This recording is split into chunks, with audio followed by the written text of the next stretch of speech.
as a Yemenite Jew, I can tell you that the name itself is not the devil, is not a pagan idol, is not the moon god, as evangelical Christians have been propagating for decades. This is a very, very sick cult, by the way, and their idiocy is quite redundant.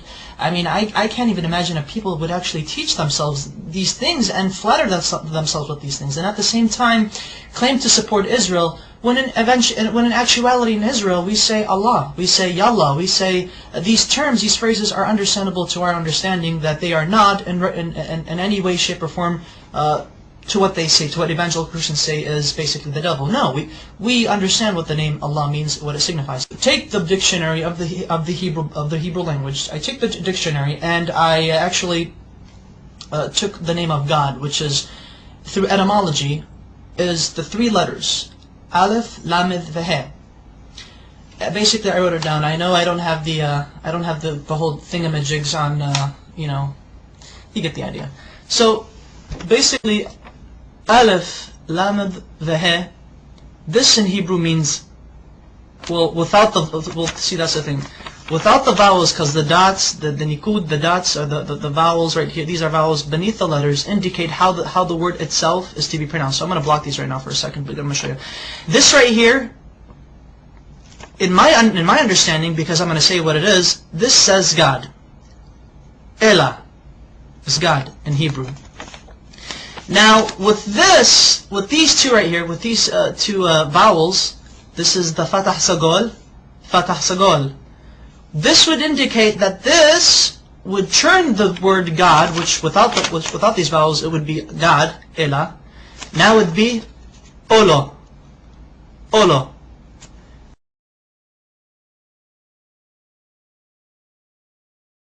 Olo means a curse, an oath, or a covenant. Christian evangelicals love to use this. They like to say, but you see, Allah, with these vowels, indicates that Allah is a curse. Therefore, the Muslims are worshipping an evil God who was a curse onto humanity. These evangelical Christians, they're nutcases, they're nutbags. And I took it upon myself further to actually see how they got this idea that Allah, the Arabic name of God, is a curse, and more recently is the devil. I don't know how they do it, but they do it. Allah is not the devil. God forbid. May God even forgive me for saying such horrible things. But here's the Hebrew version of the Arabic name Allah once it is written in Hebrew. The Arabic name Allah has 4 consonants because Hebrew is like Arabic. It's almost similar. Same alphabet, same thing, just different script. This is the Arabic name of God. This is how the script is. This is when it's connected, because Arabic is a cursive language. This is the connected form, but however, it is 4 letters. 1, 2, 3, and 4. I'm going to have to baby you guys into this. Now this is the name of God, Allah, in Arabic, but broken up. So that way each letter is given its position. This is Aleph, this is Lam, this is Lam, this is He. So Allah. Okay. Now this right here, Allah in the Arabic script, this is how it would become rendered in the Hebrew rendition. That way, Allah in Hebrew would be Aleph, Lamed, Lamed, He. Okay. Now, how do we get this, which this right here, this basically means cursed. And the only reason why this means this cursed, because of these 2 vowels. There are 7 letters in the Hebrew language that look like this, that have these 3 consonants. There are 7 Hebrew words in the Hebrew language that have these 3 consonants, and they're both the same. How do Hebrew-speaking Jewish people or non-Jewish people know? How do they differentiate? How do they know when a curse means a curse and God means God? Because this right here, without the vowels, this literally means God. This right now I'm just, God. This says Elah, Elah. Now with the vowels, it means Olo, which means a curse.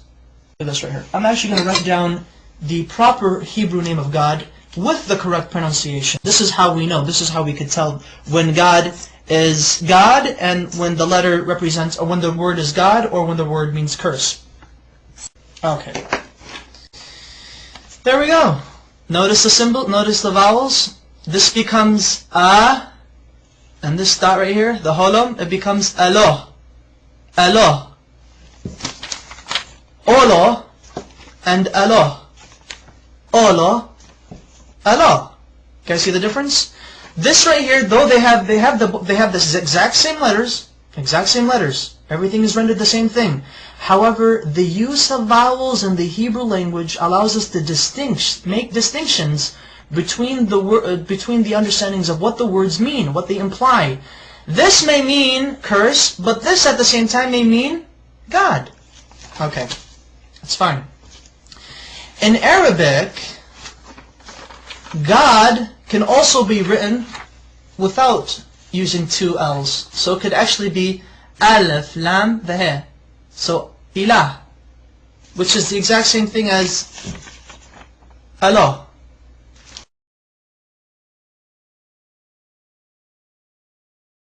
Their understanding of how they approach God is exquisitely the same. We do not share the system of belief with Christians that they and us worship the same God. No, we do not. So help me God.